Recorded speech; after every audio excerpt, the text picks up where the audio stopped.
But to give you some kind of an idea what soldering some of these parts or these boards amounts to,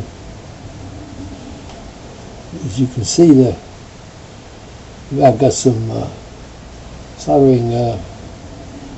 It's just an actual compound.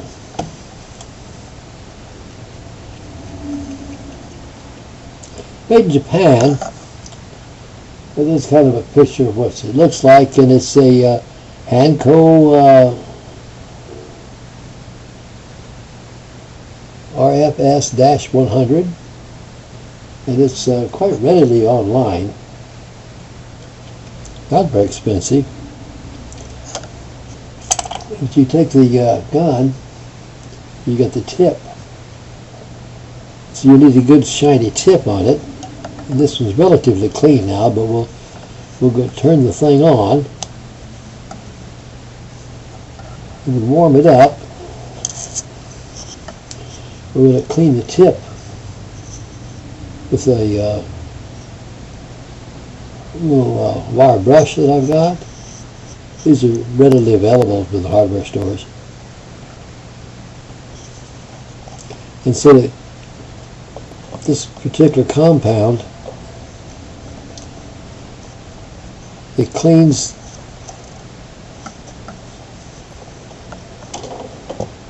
the tip quite handily once it gets warm. So we've got it warmed up here, and you can see that it's getting warm. This solder gun it's got the little light comes on, and that means that it's just ready to solder. And so if we just brush it with a wire brush, you can see that even the black stuff from way back on the tip will come off.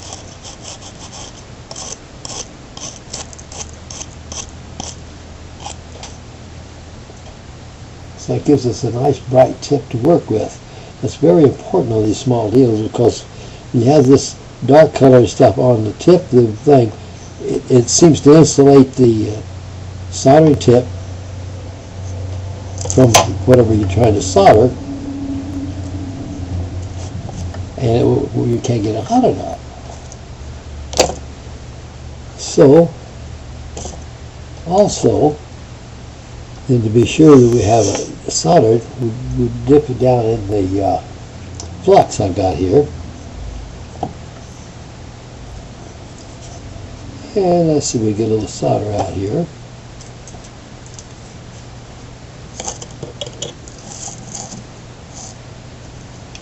And you can see that you put the solder on it, the tip there.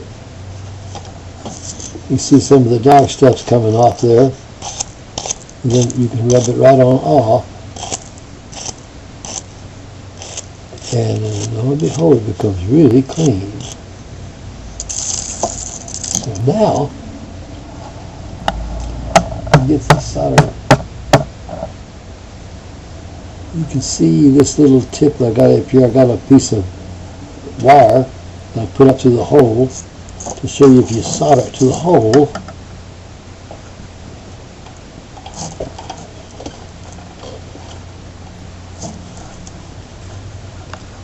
Now that's the copper ring on the bottom of that hole there, so we're going to put the just barely next to it and the solder on the other side so it takes. Now you see it took the solder is wired to that little copper ring there. So to make sure it's a good job,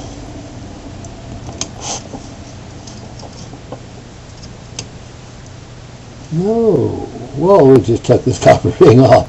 But anyway, the copper ring is soldered to the wire. Now I broke that right off, because you put a soldering gun on the wire itself, it comes loose pretty easily. But anyway, that generally isn't the case that you put a pinning or something in there If it solders to the ring, well then that'll hold it, because it won't allow it to go this other direction. You could lift it off this way, but the like the socket where you put it on there, that'll really hold it in place. So another thing about soldering this small stuff, if we put a wire up through the other hole,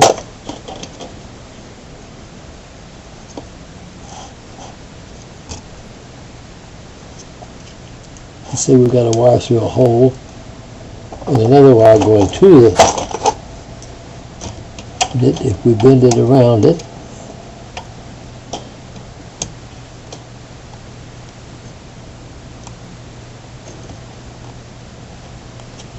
we can get a pretty tight connection here.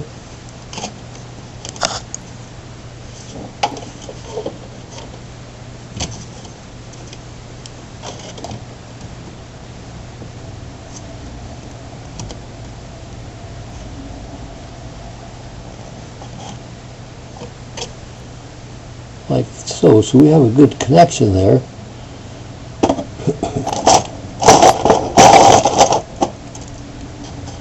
So to solder two wires like that together, let's see, I'm going to clamp them together so you can see us.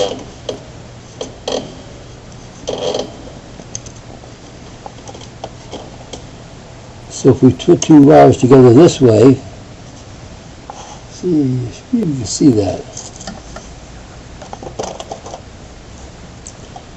So now if we bring the soldering gun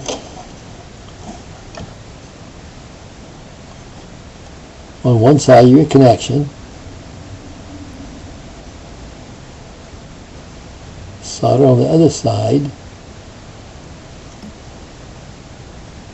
So you can see that run together real well there.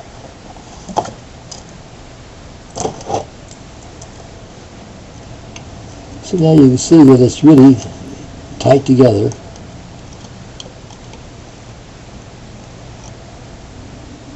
It's really a good, neat connection.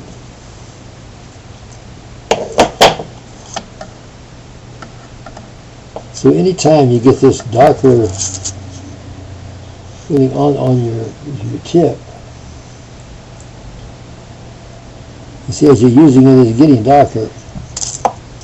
But if you put a little flux on it,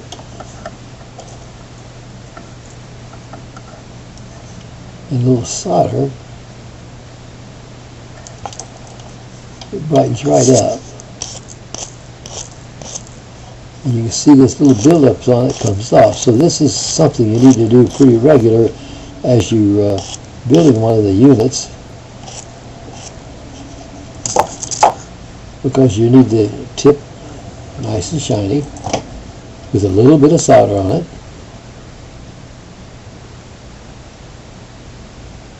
To get the wire hot enough to melt it together.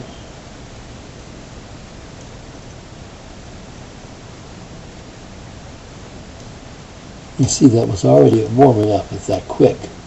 So if you're using the soldering gun and it takes too long to warm it up, you need to get the tip cleaned. I like this little roller out here because it's got a switch. You can turn it off. You don't have to put it in a holder. You just simply lay it down on the bench there, as long as it's not up against the wood side. So we'll be putting one of these together, and you'll be seeing that it's really handy to be able to have it really work well while you're doing it, because these parts you can get too much solder on them and they can short each other out and really mess up your project. So being able to cleanly solder is very, very important. In a little practice, you learn to do it well, and it's a pretty easy thing to do, actually.